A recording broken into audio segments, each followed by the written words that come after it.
Bonjour à tous. Nous poursuivons notre étude des suites numériques et nous allons enregistrer notre deuxième vidéo qui consiste à regarder toujours la définition de la convergence d'une suite. Donc, dans notre première vidéo, nous avions expliqué ce que c'était une suite, nous avions parlé de la convergence et nous avions regardé 2 à 3 exercices qui nous permettaient de bien comprendre la définition. Et aujourd'hui, nous allons ajouter 2 à 3 exercices en plus pour renforcer la compréhension autour de cette notion. Et ensuite, nous ferons d'autres vidéos pour avancer. Alors, sans plus tarder, nous allons rappeler ce que c'est que la convergence de suite. Alors,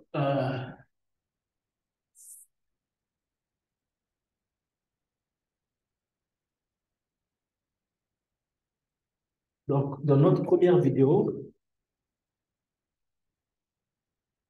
nous avions parlé d'une suite UN, et on disait que UN converge vers L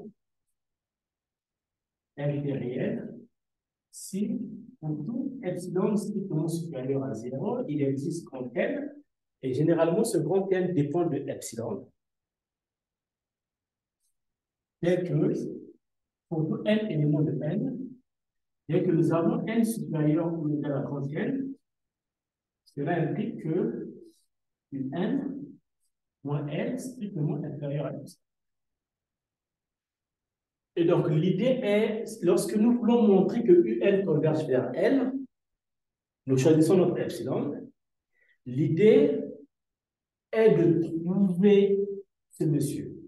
En fait, le schéma qu'on faisait, c'était, nous avions un truc de ce genre, notre M était quelque part ici, nous avions fait distance, L plus epsilon, L moins epsilon, et ce qu'on disait, c'est que UN est quelque part ici, et N est là, et donc, mais nous avons un monsieur qui s'appelle N quelque part ici, et lorsque N est pris quelque part là, nous ne contrôlons vraiment pas ce qui se passe entre UN et entre UN moins L. Donc, UN moins L peut être quelque part ici pour une valeur qui est là, ou encore là, ou encore là. Donc, en fait, nous n'avons pas de maîtrise de UN moins L. Mais la bonne nouvelle est que, dès qu'on atteint ce grand N, à partir de ce grand N, UN moins L est entre L moins epsilon et L plus epsilon. Donc, UN moins L. Et donc, l'idée, lorsque nous avons un schéma de ce genre, cela signifie que notre suite converge. Donc, l'idée pour montrer qu'une suite converge vers L est de trouver ce N et dire qu'en fait, UN moins L est inférieur à epsilon. Mais ceci ne marche que lorsque N est supérieur ou égal à N epsilon.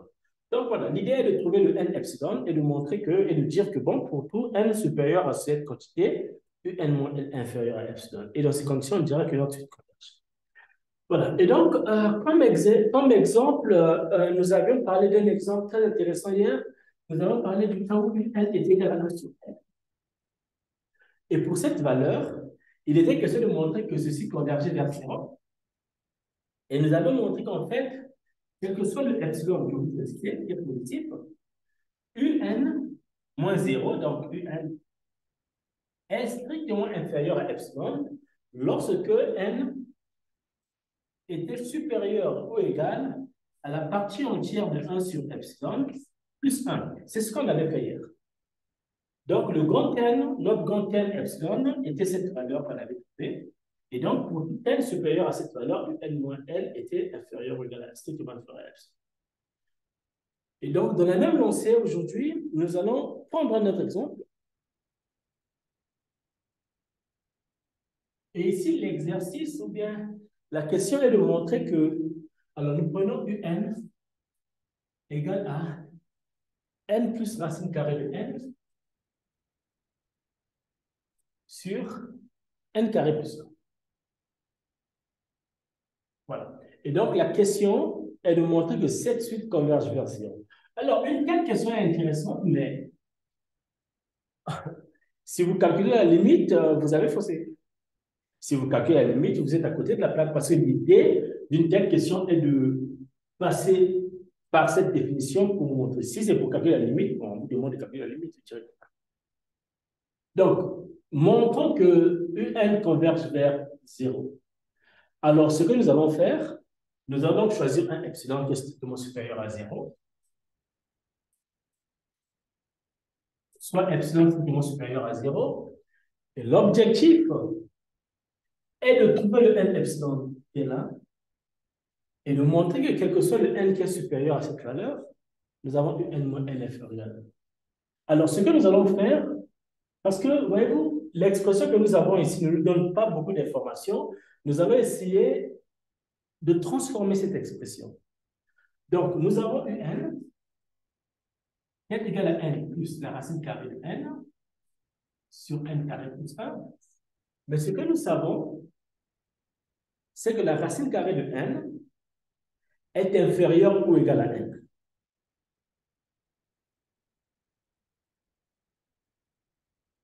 Et comme la racine carrée de n est inférieure ou égale à n, cela signifie que si j'ajoute n plus la racine carrée de n, ce que j'obtiens sera inférieur à n plus 1.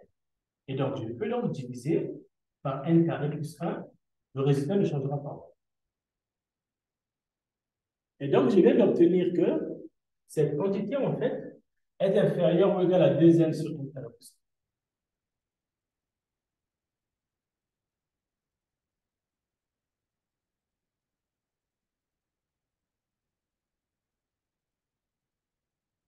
Mais autre chose,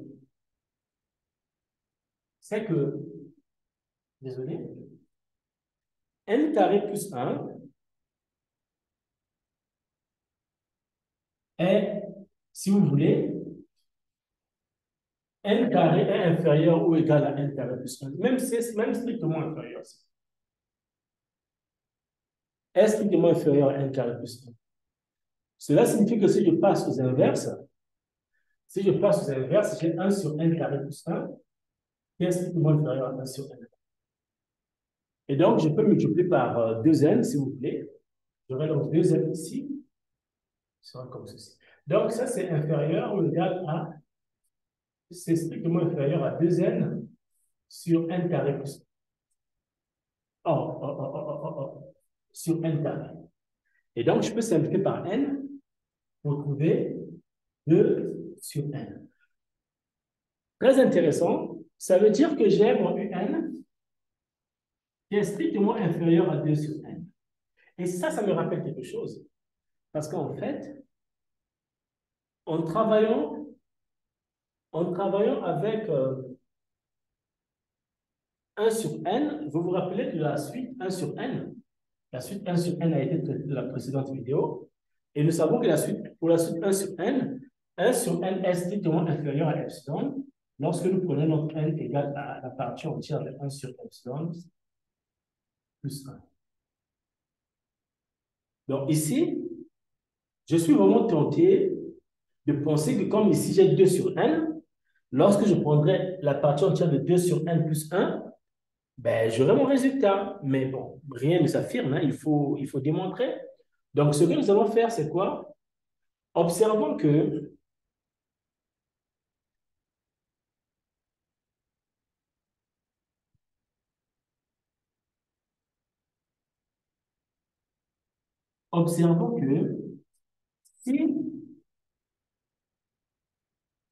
si la partie entière de 2 sur epsilon plus 1 est inférieur ou égal à n, parce qu'effectivement, nous suspectons que cette quantité-là va être notre n, notre point n. Ça, c'est ce que nous suspectons, mais nous voulons le vérifier par rapport au précédent exercice.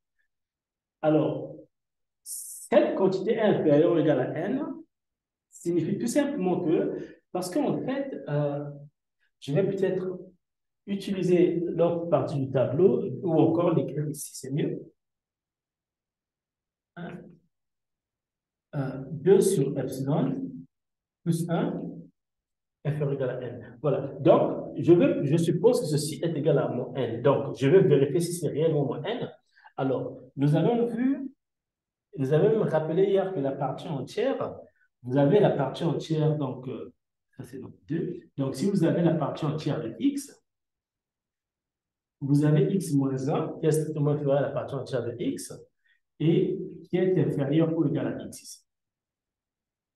Et donc, ce que vous faites, si vous avez ceci, ça veut dire que si vous ajoutez un partout, vous allez avoir x qui sera strictement inférieur à la partie entière de x plus 1. Hein, en partant juste de cette partie, si j'ajoute un partout, j'ai x qui est inférieur, strictement inférieur à la partie entière de x plus 1. Donc, c'est juste pour dire que le x, donc ici, le x, c'est cette quantité-là.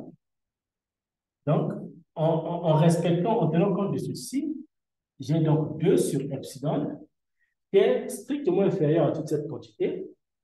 Et cette quantité est inférieure ou égale à grand N. Donc, ce que je viens d'obtenir, c'est quoi?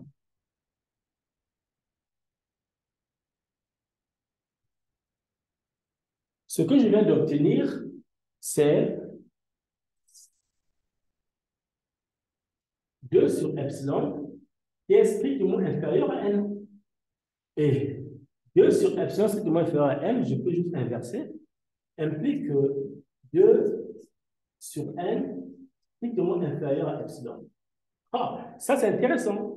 Parce qu'en fait, de l'autre côté là-bas, nous avons déjà un qui est strictement inférieur à 2 sur n. Et nous venons de voir que notre 2 sur n est strictement inférieur à epsilon pour tout n supérieur ou égal à la partie entière de 2 sur epsilon plus 1. Donc, notre n, epsilon, est là.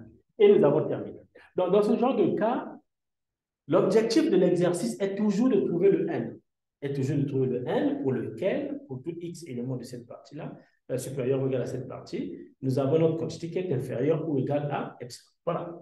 Et donc, l'exercice est terminé et nous sommes contents. Bien, nous allons faire un autre exercice.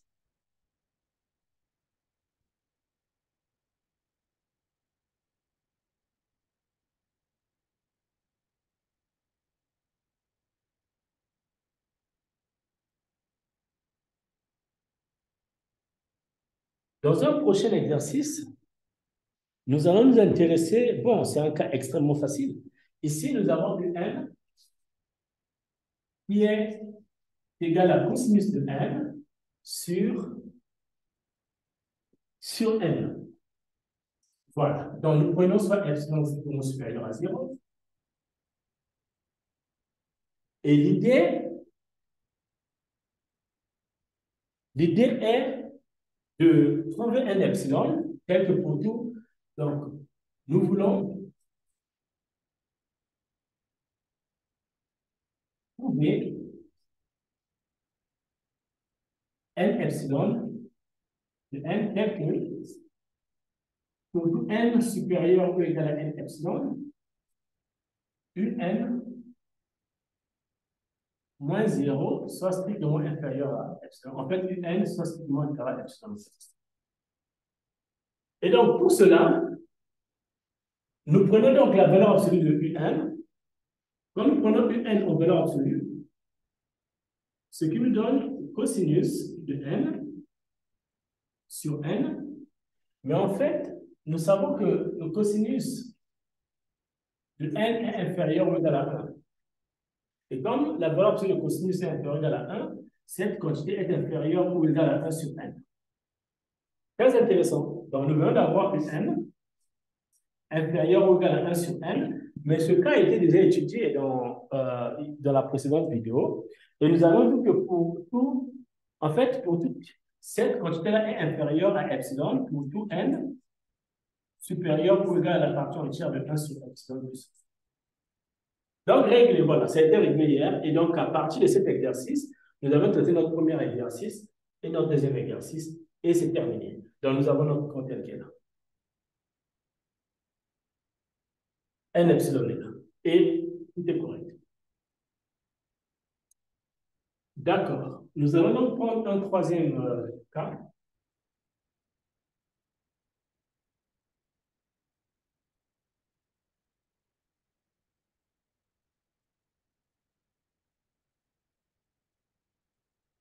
Nous allons prendre UN est égal à la racine carrée de n plus 2 moins la racine carrée de n. Et la question qui est posée est de montrer que cette suite converge vers C. Et donc, comme d'habitude, nous allons prendre notre soit epsilon strictement supérieur à 0. Et pour ce genre de suite, quand il s'agit de calculer la limite d'une telle suite avec un moins ici, pensez toujours à rendre rationnel. Et donc, même dans ce genre de cas, il est important de rendre rationnel parce qu'en rendant rationnel, nous obtenons quelque chose qui est beaucoup plus simplifié et qui nous donne beaucoup d'informations.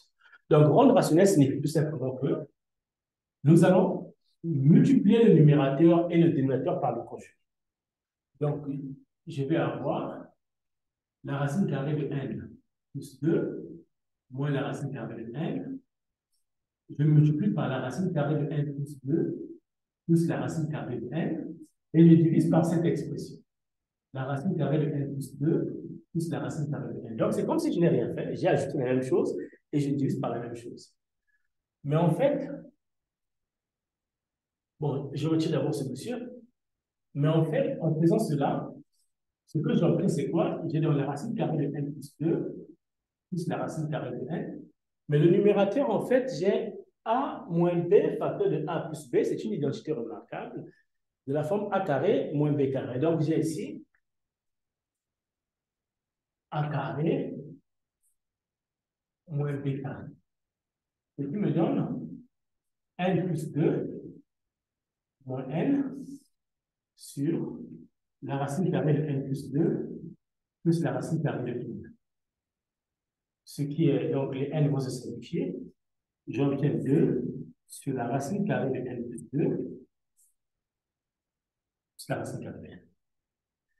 Mais en fait, à partir d'ici, donc l'expression qui est ici se résume à ce qui est là. Et en fait, ici, j'ai une bonne visibilité parce qu'il y a des manipulations que je peux faire à partir de là. N'oubliez pas que nous voulons, en quelque sorte, majorer, nous voulons que n soit inférieur ou égal à quelque chose. Et donc, nous allons toujours être intéressés par ce genre de choses, mais remarquons que la racine carrée de n plus 2, en fait, la racine carrée de n plus 2 est supérieure ou égale à la racine carrée de n. Ce qui signifie que si je passe à l'inverse, je vais avoir la racine carrée de n plus 2 inférieure ou égale à la racine carrée de n. Et donc, c'est pour dire que cette quantité-là, donc 2 sur la racine carrée de n plus 2 plus la racine carrée de n est inférieure ou égale à... Enfin, j'ai peut-être mal fait les choses. Hein? J'ai peut-être mal fait les choses. Ce que j'allais faire, c'est quoi? C'est que je vais peut-être essayer de faire de l'autre côté où j'ai un peu d'espace. En fait, ce que je voulais faire, c'est que, sachant que la racine carrée de n plus 2 est supérieure ou égale à la racine carrée de n, cela signifie que la racine carrée de n plus 2 plus la racine carrée de n est supérieure ou égale à la racine carrée de n plus la racine carrée de n. Et donc, je peux passer aux inverses. Quand je prends l'inverse, j'ai 1 sur la racine carrée de n plus 2 plus la racine carrée de n qui est inférieure ou égale à 1 sur 2 racines carrées de n. Et en fait, je peux multiplier par 2 pour avoir 2 ici et 2 là. En fait. Voilà, donc c'est exactement ce que j'ai. J'ai donc cette quantité-là qui est inférieure ou égale à ce qui est là. En fait, ce que je veux dire, c'est que ce que j'ai ici est inférieur ou égal à 2 sur 2 racines carrées de n. Je peux donc simplifier les deux. J'ai 1 sur la racine carrée de n. Très intéressant. Donc, la suite de l'exercice va se faire ici. Et en fait, ce qui se passe, c'est que ça veut dire que mon un est inférieur ou égal à 1 sur la racine carrée de n. C'est presque... Ça devait être intéressant si j'avais 1 sur n. Parce que si, malheureusement, lui n'est pas inférieur à 1 sur n, il est supérieur. Or, si c'était 1 sur n, j'allais utiliser l'argument de notre exercice, l'exercice de la vidéo précédente. Mais malheureusement, c'est 1 sur la racine carrée de n. Mais ça ne m'empêche pas d'avancer. Ça ne m'empêche pas d'avancer parce qu'en fait, pour 1 sur n, pour que 1 sur n soit inférieur à epsilon, nous avons eu besoin d'un E qui était, d'un grand N qui était E de 1 sur epsilon plus 1. Et donc, pour que 2 sur N soit inférieur à epsilon, nous avons eu besoin d'un N qui était 2 sur epsilon plus 1. Mais en fait, ici, ce que je veux, c'est que pour que 1 sur la racine carrée de N soit inférieur à epsilon, il faudrait que, parce que c'est positif, hein, il faudrait que, quand j'élève au carré, 1 sur N soit inférieur à epsilon au carré. C'est ce que ça veut dire en fait, puisque les deux sont positifs. Donc, pour que 1 sur la racine carrée de N soit strictement inférieur à epsilon, il faudrait que 1 sur N soit inférieur à epsilon carré. Or, pour 1 sur N, je connais. 1 sur N est inférieur à quelque chose lorsque N est égal à cette quantité qui est là.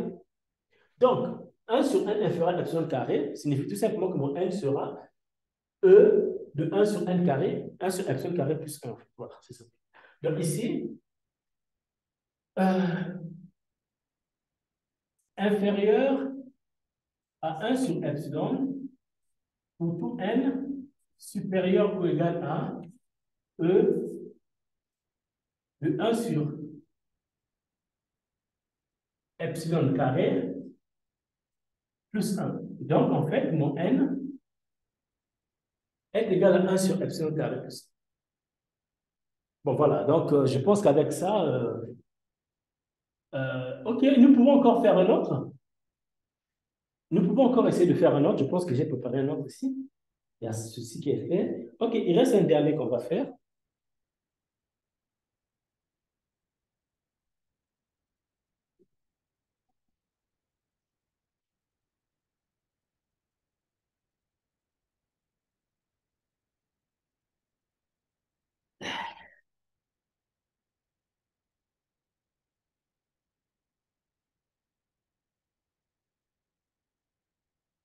Alors, nous allons,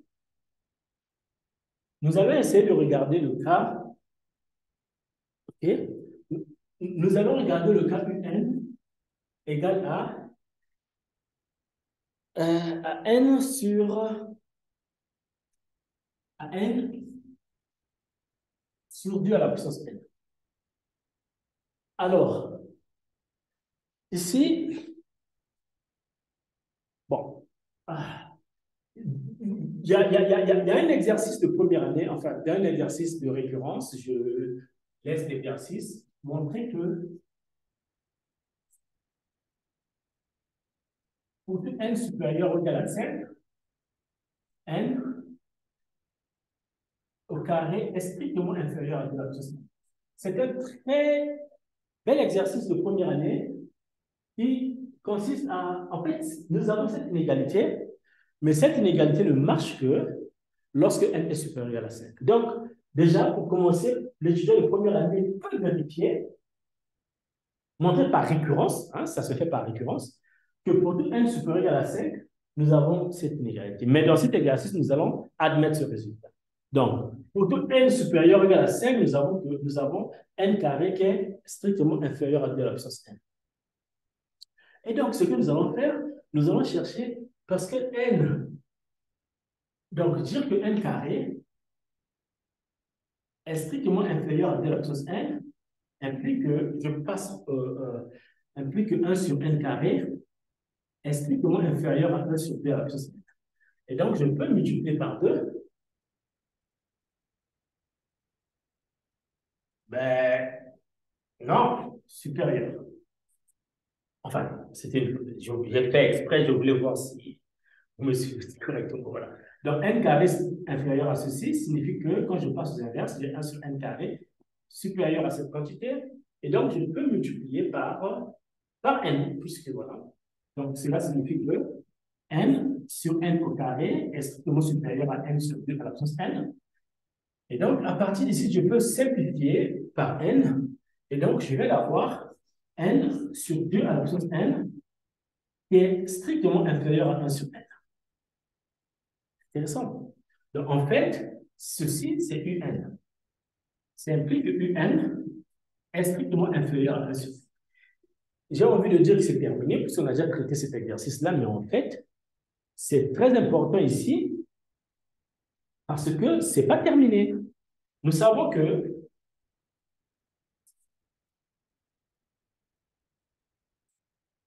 Nous savons que 1 sur epsilon, 1 sur n est inférieur à epsilon pour tout n supérieur ou égal à la partie entière de 1 sur epsilon. Ça, nous savons. Mais la difficulté est que nous n'avons toujours pas un inférieur à 1 sur n. Un est inférieur à 1 sur n lorsque n est supérieur ou égal à 5. Et donc, un est strictement inférieur à 1 sur n lorsque n est supérieur ou égal à 5. Et la difficulté est la suivante. Si, par exemple, en fait, tout va se jouer, en fait, sur le 5. Donc, sur le 5 qui est là, et notre grand N. Si, par exemple, notre 5 est quelque part ici, et que grand N, donc cette quantité, vient après 5, donc disons, notre Fn epsilon est ici, alors nous avons un problème. Tout simplement parce que, non, alors nous n'avons pas de problème, tout marche bien. Donc, je suppose que n epsilon soit quelque part ici et que notre 5 vienne après. Alors là, nous avons un problème, tout simplement parce que lorsque n est supérieur à n epsilon, ben, notre n peut être quelque part ici. Si le n est quelque part là, notre un n'est pas strictement inférieur à epsilon. Tout simplement parce que c'est 1 sur n qui sera strictement inférieur à epsilon, mais pas un. Parce que un est strictement inférieur à 1 sur n lorsque n est supérieur à cette valeur. Donc, il me faut prendre le grand n, le grand n dont j'ai besoin ici, doit être le max de ces deux-là, parce que je ne contrôle vraiment pas de cette quantité avec le 50. Donc, ici, en fait, si on prend n epsilon égale au max de 5, et la partie entière de 1 sur epsilon plus 1, alors je peux affirmer avec joie, alors dans ces conditions, je peux affirmer avec joie que pour tout n supérieur ou égal à n epsilon, j'ai un qui est inférieur à epsilon. Voilà. Donc tout se joue là, mais nous ne sommes pas obligés d'utiliser cette méthode. Je vais essayer de faire une deuxième méthode voilà, qui me paraît beaucoup plus simple. Alors, la deuxième méthode consiste à dire la chose suivante.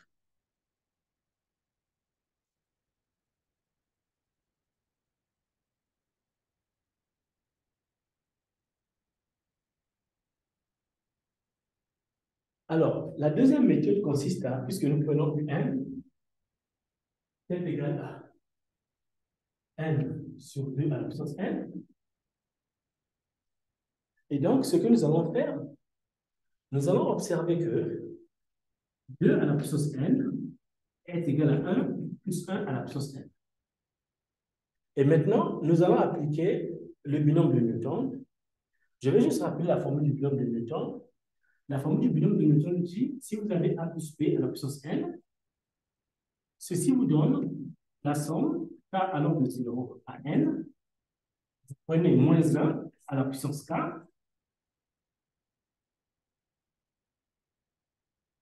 C'est ça. Moins 1 à la puissance k. OK, pas de moins 1 en fait. Moins 1, c'est lorsque vous avez moins ici. Bon, comme c'est plus, il n'y a pas de moins 1. Voilà, c'est ça. Donc, vous avez déjà la combinaison. Je pense que c'est ça. La combinaison. Et vous avez ici A à la puissance n moins k, B à la puissance k. Voilà. Et donc, c'est cette formule que nous allons appliquer à 1 plus 1. Et donc, pour cela, nous allons essayer de faire ceci.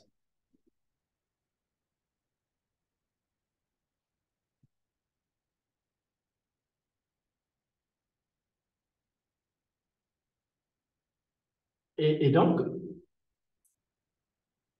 j'ai 1 plus 1 à la puissance n qui me donne.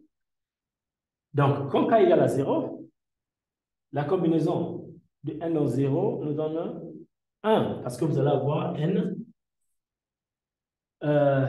Alors, factoriel 0, parce que vous avez 1, vous avez n factoriel, k factoriel, n moins k factoriel. Donc, dans le cas de où k égale à 0, vous avez n factoriel ici, vous avez 1 ici parce que 0 factoriel c'est 1, et ici, vous avez n moins 0 qui est encore n factoriel. Donc, vous avez 1.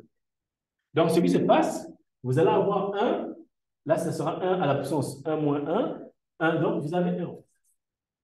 Plus, quand k prend la valeur 1, quand k prend la valeur 1, ici, vous allez avoir 1, mais cette combinaison-là vous donne en fait n factoriel sur 1, n moins 1 factoriel.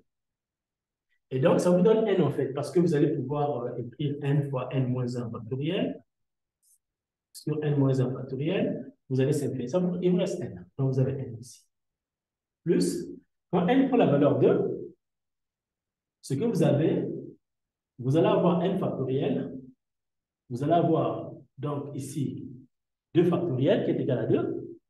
Et, désolé, voilà comme ça, qui est égal à 2. Et là, vous allez avoir n moins 2 factoriel. Et dans ces conditions, vous allez avoir ceci, n moins 2 factoriel. Ici, vous allez avoir n moins 2 factoriel 2. Et donc, vous allez pouvoir simplifier les n moins 2 factoriel. Et donc, vous resterez avec n sur n factoriel de n moins 1 sur 2. Plus, vous allez avoir quelque chose de positif ici. Donc, en fait, voilà. Mais je n'ai pas besoin du reste. Donc, tout ce que je peux retenir, c'est que le 2 à la puissance, parce que ça, c'est 2 à la puissance n. Donc, le 2 à la puissance n que j'ai est égal à 1 plus n, plus cette quantité, plus ceci, mais que des nombres qui sont positifs. Ça veut dire que je m'intéresse à cette quantité-là, en fait. Je m'intéresse à cette quantité-là. J'ai donc 2 à la puissance n.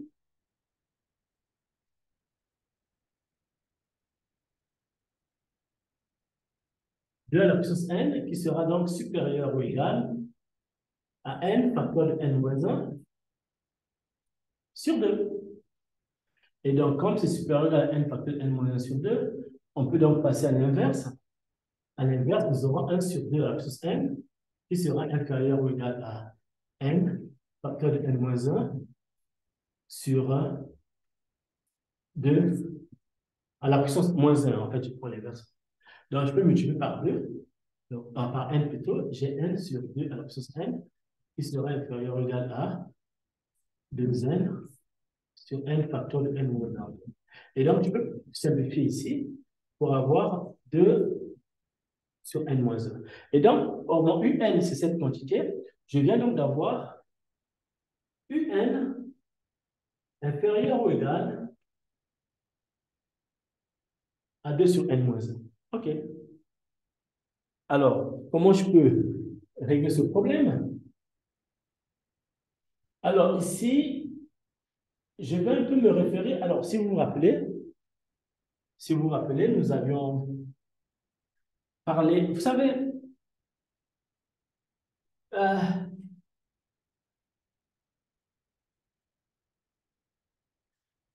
si, bon, nous pouvons aussi faire des gymnastiques, comme tout à l'heure, pour retrouver l'expression de notre premier exercice par rapport, ou bien de notre deuxième exercice, mais ou encore, juste mettre ceci strictement inférieur à epsilon et résoudre, trouver n pour pouvoir deviner le grand n en fait.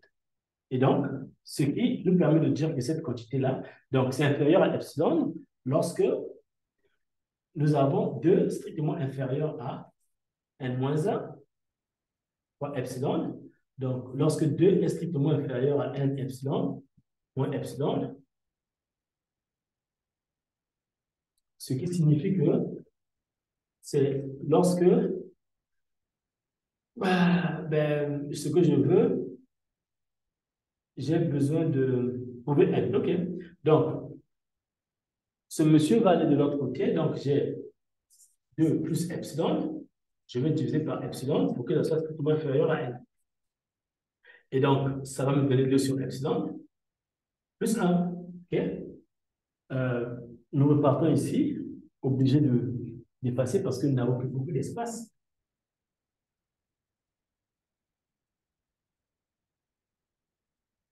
Et donc, nous nous rendons compte que notre n est inférieur à epsilon lorsque n est supérieur à cette quantité, hein, à 2 sur epsilon plus 1.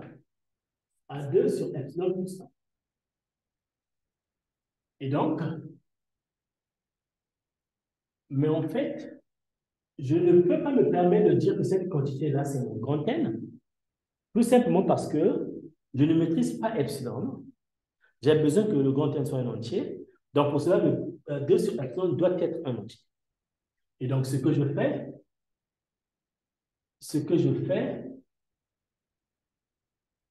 alors, donc nous avons N qui est supérieur à 2 sur epsilon plus 1. Mais 2 sur epsilon, nous savons que 2 sur epsilon est... Nous savons que nous voulons comparer avec la partie entière de 2 sur epsilon. Mais nous savons que 2 sur epsilon est supérieur ou égal à la partie entière de 2 sur epsilon. Okay? Voilà. Donc, nous savons que 2, puisque A c'est positif, donc ceci est supérieur ou égal à la partie entière de 2 sur epsilon plus 1. Et donc, nous pouvons prendre notre n epsilon comme étant cette valeur. N epsilon égale à cette valeur et nous avons terminé. Donc, en fait, c'est juste pour nous dire que le n epsilon n'est toujours pas unique. OK? Le n epsilon peut changer par rapport à, voilà, à la logique de votre exercice, mais bon, voilà. C'est vrai que c'est un entier, mais la logique de la méthode que nous avons utilisée nous conduit à dire que le n epsilon qui convient ici, c'est ce que nous avons ici. Bon, voilà, c'est juste que... Bon, c'était juste quelques exercices pour nous permettre de bien comprendre la définition de la limite. Dans une prochaine vidéo, nous allons parler de la limite d'une suite, montrer que la limite d'une suite est unique et nous allons parler des suites qui sont bornées et ainsi de suite. Voilà. Merci d'avoir suivi et donc à très bientôt. Au revoir.